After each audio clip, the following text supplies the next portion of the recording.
You may not know that Jill was one of my first teachers at Bennington.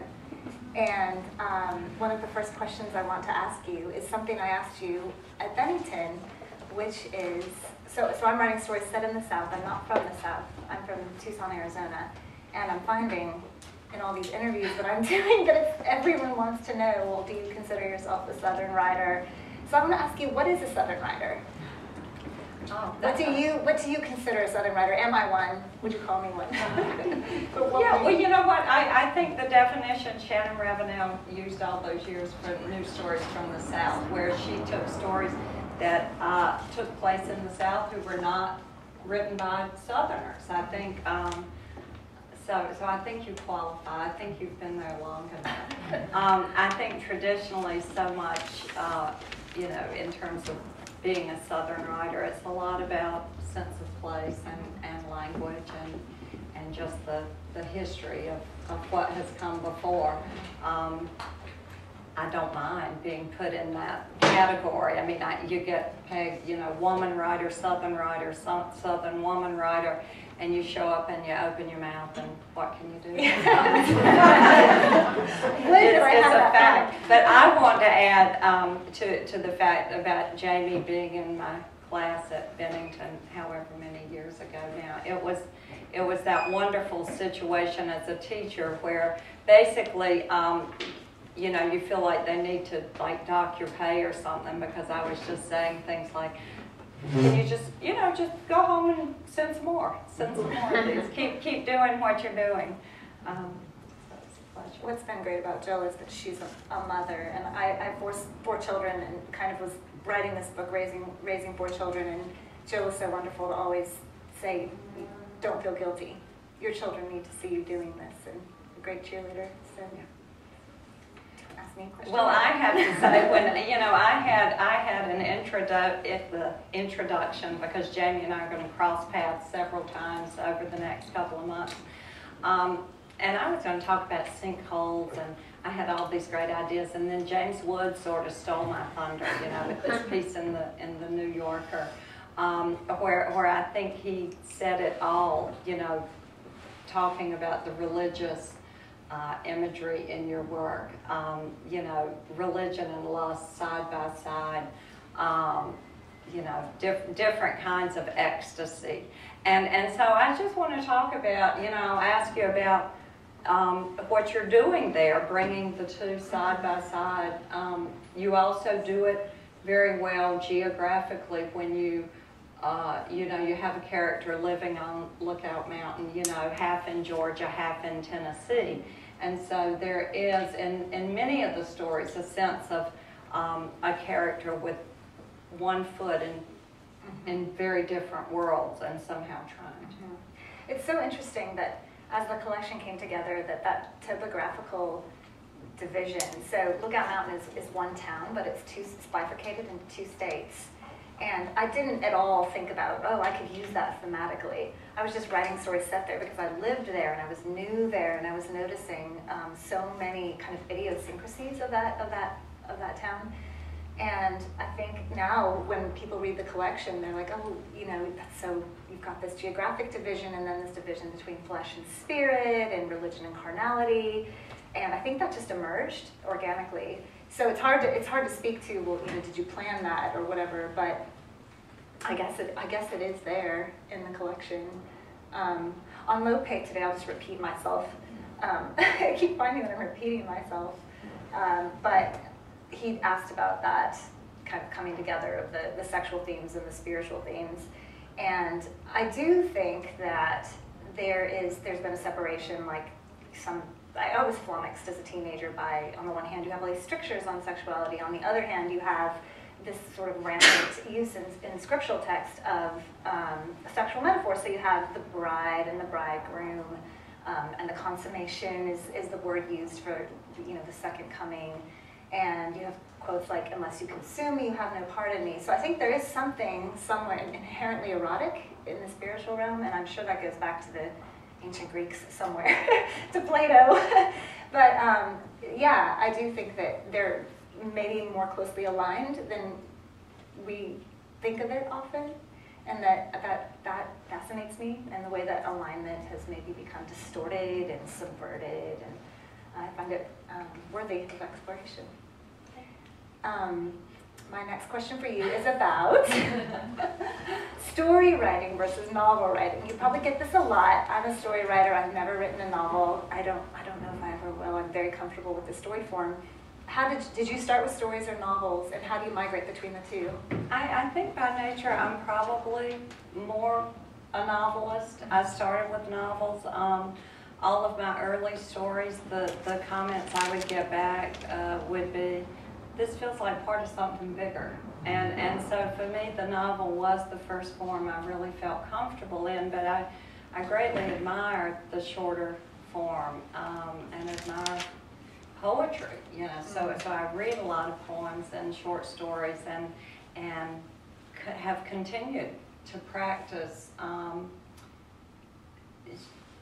Just, you know, I wouldn't show the poems, but with the stories, I think it really is great for language and a sense of working in a smaller space. And what I've found over time is that a lot of my novels have put both interests together, because I really like to write about a whole community and to orchestrate a lot of different voices. So I feel like I'm working in the small spaces with each individual life, but I still have the great big stage of what they all look like and sound like when they're all out there together. So you know, in many ways, this is the novel I've always wanted to write, and I don't think I could have written it without the years and time I spent trying to work in a smaller form. So there's hope that someday I keep at it. Should we? Well, should we turn it out, or should we keep going back and? Do you want to? You can ask her questions. You can ask her questions. Yeah, I mean, if there are questions in the audience.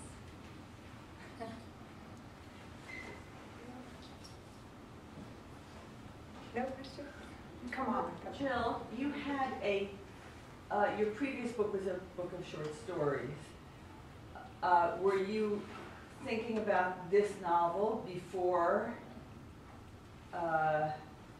the stories were published, and the stories came in the course of time while this novel was waiting to finish? Absolutely. Thank you for this question. Should I announce that I claim you as part of mine? Part of the We're going to have Elizabeth send a question here in a second. No, I've been working. You know, the beginning ideas for this novel were started sprouting, you know, almost 20 years ago in the aftermath of my dad's death, and very much being present during that time. And I grew up, you know, with a lot of old relatives, and I always very much enjoyed the time I spent. And so I just was always collecting ideas for these characters, and in fact, the situation of a place where there would be several people coming to start life anew, you know, maybe at a time when you don't expect people to necessarily start over. I mean, I think just because you see the finish line doesn't mean you should stop running. In fact, I think you should run faster. And that's what most of these people are doing. You know, they've hit a change in life, and I just really wanted to kind of bring a dignity and an awareness of for lack of a better term, you know, it ain't over till it's over. Thank you. I've got a question for both of you. With all this stuff that each of you have going on in these plates that you're spinning, what's your writing routine? I'm really just concentrating on a lot of reading right now. Typically, my writing routine would be in the mornings after my children go to school, before noon or 1, but obviously that's on hold right now. I had grand plans of writing during book tour. I thought I'd be alone in these hotels and have all this time, and it's not panning out that way, and I'm very anxious to get back to it. Right. Yeah, and I'm a compulsive note taker, and so throughout the day, I'm always just putting down little bits, not knowing where they'll end up or if they ever will, waiting for that big block of time, waiting for the vacation, the summer, the holiday. When you're putting down those little snippets, is there any programming before it, or is it just thoughts that enter your head and go away and you get different thoughts? Totally Yeah, they're thoughts that enter my head, and they used to stay when there was a little more supple up there. Now, if I don't write it down, it's totally gone. So it's an idea, it's something I see, it's something I hear. And then you have a note, and what do you do with it? How do you keep them together? The notes? Yeah. I sort of put them all in one place, and then it's kind of fun, because after time you sit down and organize them and see what's there, and more and more so I say, oh, I don't remember thinking that. And so. Can you talk a little bit about your character development and how, because Jill, in your book, you're dealing with a large sort of, I would say, ensemble cast, and Jamie, in your short stories, you're juggling all these characters. Can you talk a little bit about how you develop them, how you keep them apart, sort of the challenges of dealing with? I guess what I'll say about character is that I think character starts with voice for me, and sound. I don't often think about a type of character I want to create, or it's usually somebody's voice that will come, or a line of dialogue that will trigger another line of dialogue. But it happens at the sentence level, dealing with characters. I don't ever think about, because maybe it's because I'm not a novelist and I don't have to keep all these characters in my head all at once, so I can deal on a small canvas. But it happens sentence by sentence. Does that make sense? Does that answer your question? Yeah, no, I think my people are very voice driven as well. But in the occasion of like this, where I'm actively populating a community, I did want to do a cross section of society. So there's a kid in here, and then a couple of middle age, and people from different circumstances in life. And so a lot of times when I'm trying to keep my eye on that many people, the important question for me to ask is, what can I know about this person that no one else knows? So you're sort of looking for that vulnerable spot. And once I feel like I know that, a lot of other things about their lives sort of naturally follow. So Jamie, you're making your debut really this week, right? And I'm wondering, for both of you, what do you think is different for the audience of fiction in 2013 versus, say, in the early 80s? Like, to make your debut that, I mean, you guys have been reading for a long time, and I'm just curious, because hearing both of you read, there are markers of age in the stories. Your second character is lamenting this gap that's horrifying for her, and in one of your stories you read tonight, the 40 is like spray paint on the door. But I was thinking a lot about that. We talked about YA fiction, and I'm thinking OA fiction and middle-age fiction, and just who do you imagine your audience is in? Again, to pinpoint, what does it mean to make a debut in 2013 versus 1984?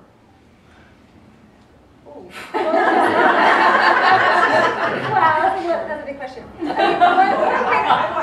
I just want to add on to that question, because both of you read passages in which your character was thinking about a man other than her husband. And they are the disparity in the ages of these two characters. Jill and I are not that disparate in age. The more things change, the more they stay the same. Is that part of the same question? I think a little different. But you know, related. Well, one thing I will say, I think it's probably different is obviously technology, right? I mean, when you make a debut in 2013, there's, as I've been talking very closely with my publicist lately, there's all kinds of technological ways to get your work out there. There's Twitter, there's Facebook, there's blogging, there's, you know, podcasts, and all of that. Elizabeth's laughing, which I have to do tomorrow. But yeah, I think that that's a huge difference. Whereas maybe in the 1980s, your book could come out and you would read maybe a review in the newspaper or in the magazine, or you know, your publicist would call you. But I mean, right, the 80s, there was no internet, right? That was in the 90s or 2000s, I don't even know. It was later than that. So yeah, I think that's one difference. As for audience, you know, I've been asked that question, and I hope a literary audience, no matter the age, will appreciate the work. I hope somebody from 18 to 80 or 90 would be able to read the stories and find touch points of truth and hopefully enjoy them. That would be my hope too. Ellie. This is more of a compliment disguised as a question. But given the occasion, I used you as an example of someone who worked full-time, and you were a secretary in the medical school. You used to get up at 5 in the morning, is that right? And write.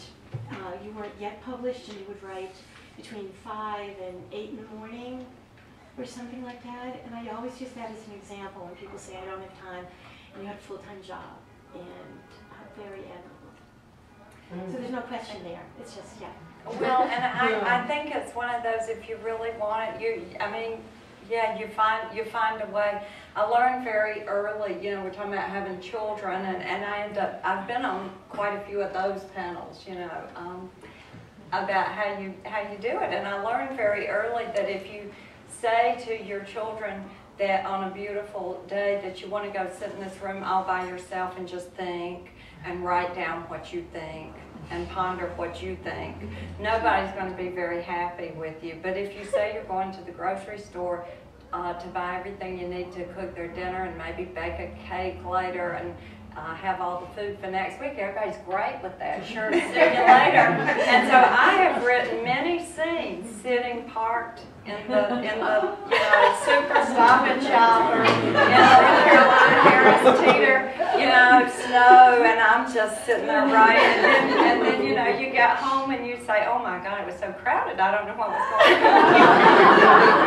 on. Oh my God, I've never heard that tip. But it works. It's a good one. There are all kinds of things you get you know, permission from your children. I have a related question about writing and children.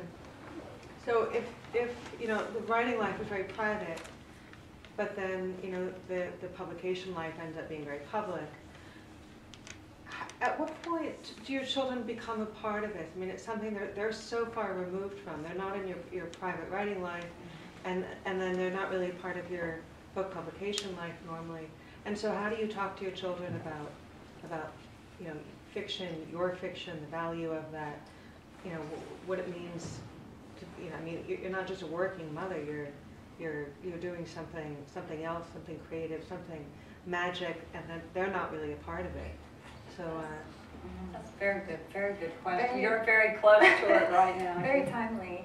I think for one, it depends on the age of the children. So I have older teenagers that can handle more information and that are interested. My daughter texted me last week when I was in Boston and said, Mom, the junior AP English classes are reading the New Yorker article and reading one of your stories alongside of it. And I thought that was really cool and a really, you know, neat way to draw her in. And I texted back and said, I hope you're excited, but I understand if that makes you uncomfortable. And she sent back, I'm okay with it.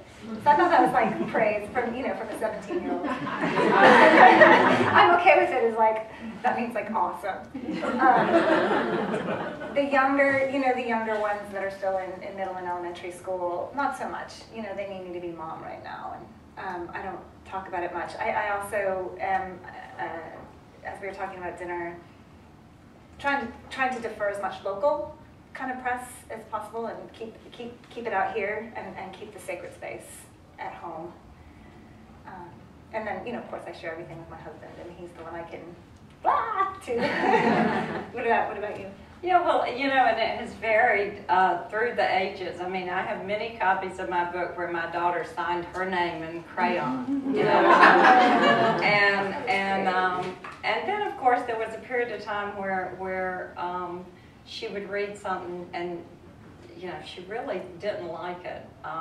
So we cycled through, you know, and I would say, well, you know, if it was any other body's book, you wouldn't even be trying to read it at this age. Let's put it on the shelf for later. But she's now almost 25, and so the whole time she was reading the novel, I would hear from her, she'd be like, oh my God, I had totally forgotten about X, or, you know, because these details from your life blow in just the strangest places. So it's been a really wonderful experience to, I said to someone once, as soon as you get old enough that you're beyond like apologizing to your mother.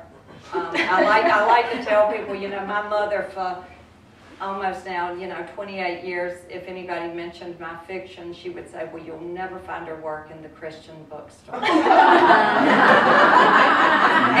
so she has said that, you know, for years, and I remember saying, as soon as you're comfortable to where you're no longer worried about what your mother thinks about you, you've got these children thinking about you. So I feel now, you know, I'll knock wood, but I feel in a good place with it. A very good thing about getting older. We on our website, we have a feature that's called The Book That Made Me a Reader, where we ask writers to tell about the book that made them a reader. But I'd be really curious to hear from both of you about the book that made you a writer. If there is one. That's a good question. I know mine. Okay. I always wanted to be a writer from the time I was a little girl, but the book that, when I read it, I thought, I've got to do that. It was James Joyce, and it was Portrait of the Artist as a Young Man. Mm-hmm. That did it for me. And then I went back into Dubliners, and then I read Ulysses, and I didn't read The Wake. I stopped with Finnegan's Wake. Sorry, Don. we have an Irish friend here. But yes, Portrait of the Artist as a Young Man. I don't know why. Maybe it was, looking back, maybe it was that conflation of the spiritual and the sexual that, which he definitely has in there. Yeah. Maybe that really spoke to me early. I don't know. What do you think? I have two novels that really just sort of, in college, sort of blew all the doors and windows open. And one was Anderson's Winesburg, Ohio. So there, a whole community. And the other, Carson McCullers, The Heart is a Lonely Hunter, same thing, yet again. So I think I've, the same interest, and Gatsby for that reason too, you know, just sort of following all the different. Thank you. Well, thank you.